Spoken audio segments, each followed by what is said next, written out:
Parce qu'elle tient à améliorer le cadre de vie des Dionysiens, Saint-Denis initie en 2015 son projet de renouvellement urbain nord-est littoral.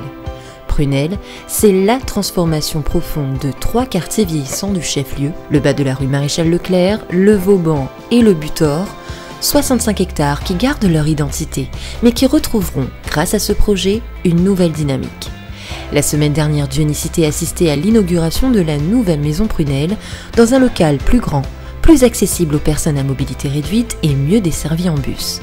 L'occasion de faire un point sur l'avancée et les enjeux du projet sur le terrain. C'est un immense chantier, c'est 140 millions d'euros qui sont co-investis avec l'État, avec l'Agence nationale de la rénovation, la région, le département, la CINOR et la ville. Aujourd'hui, on est sur la phase 1, c'est-à-dire une partie du projet Prunelle.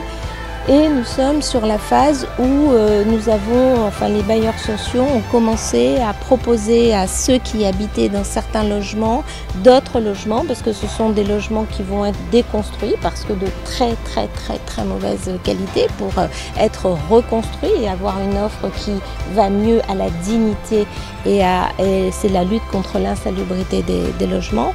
Lorsque l'état de vétusté est effectivement trop important et qu'il ne permet plus la réhabilitation, la déconstruction devient incontournable. Monsieur Baccar fait partie des 1000 familles relogées. Il profite aujourd'hui d'un T4 rue Mérancienne qui correspond davantage aux attentes de sa famille. Mais c'était utile quand même de faire quelque chose là, non? C'est pas les logements, c'était nécessaire quand même pour qu'on intervienne là. Ils sont vieux, 89. Au Bouvet, Patrick et Ghislaine verront eux prochainement leur logement se résidentialiser, se sécuriser. Après plus de 18 ans de vie dans le quartier, l'heure est au changement. Prunelle a d'ailleurs dès le départ obtenu leur adhésion. Ils vont agrandir, ils vont améliorer, ils vont mettre des chauffe-eau solaires et puis faire le jardin, la végétation, beaucoup de végétation. Donc pour moi c'est intéressant. On a hâte de voir les travaux commencer. C'est important qu'elle soit rénovée. 50 ans, ça fait énorme. Ça va changer, ça va donner une autre façon de vivre. Et ça, l'immeuble va faire moins social au fait. On sera un peu comme tout le monde, un peu dans les résidences. Si les bailleurs sociaux se concentrent sur la question du logement, la ville et ses partenaires s'attellent fortement aux espaces de vie. Au total, 40 000 m² d'espaces publics seront réhabilités, 3 jardins publics seront créés, la piscine du Butor ou encore l'école maternelle du Vauban seront rénovés. 2 squares ont également fait peau neuve, comme celui-ci, angle des rues Saint-Jacques et Maréchal Leclerc. Ces changements viennent renforcer l'attractivité des quartiers, ils créent même de l'emploi pour les habitants. Ici, on est sur un site qui a nécessité une concertation, tant avec les habitants qu'avec les commerçants. Nous avons pu construire ce square vraiment en concertation parce que, comme vous voyez, ce square est fermé. Il sera fermé la nuit pour éviter que le soir, il y ait du squat. Pour la paix du quartier, mais pour que aussi il puisse avoir un espace de respiration parce que nous sommes à une croisée de bus et les toilettes étaient très demandées. Et cet espace pour pouvoir prendre des repas assis.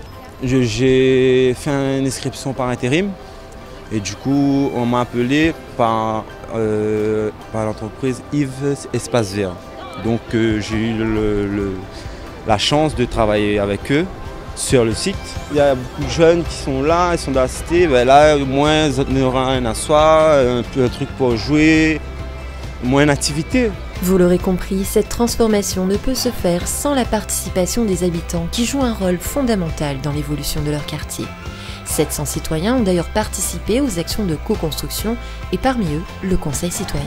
Quand on refait des quartiers, nous ne voulons pas détruire cette identité. Au contraire, c'est pour ça que co-construire avec les citoyens, pour nous, c'est très important, le Conseil citoyen qui est là, parce qu'il véhicule ce qu'étaient ces quartiers. Par rapport au passé, aujourd'hui on est sur une bonne voie. On voit qu'une bonne équipe, mais vraiment prêt à travailler en cohésion. Le projet est sur la bonne voie. Des conditions de logement plus favorables, des espaces publics agréables, une activité économique retrouvée et l'emploi dynamisé. Prunelle poursuit sa route sur un Saint-Denis qui œuvre quotidiennement pour l'urbain et l'humain.